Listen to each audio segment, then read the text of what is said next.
Hello everyone, this is Technology Consultant channel and I'm Sam. Here we are with another video. In this video I'll teach you how to fix unfortunately app has stopped error on any Android device. For this one you have to make two settings on your Android device and you can sort out this issue very easily. First of all, you have to open your phone settings and then you have to scroll down.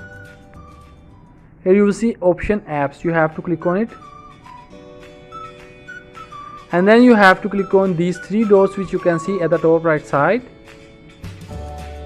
Click on reset app preference. You have to click on it.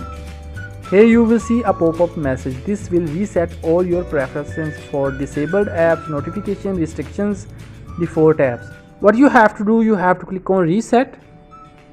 So this is the first setting, you have to do it. Now the second setting, you have to go to the application that is giving the error. Unfortunately app has stopped. You have to go to that application. Here our Google Play Store is giving this error. We'll click on it and then you have to click on force stop.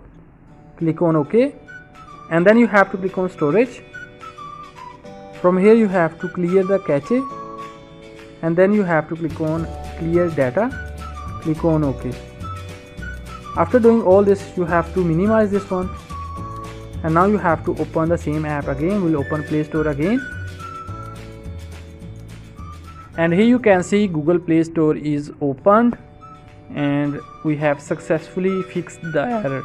So in the same way you can also fix unfortunately app has stopped error on any Android device. Don't forget to like this video and subscribe our channel for more useful videos.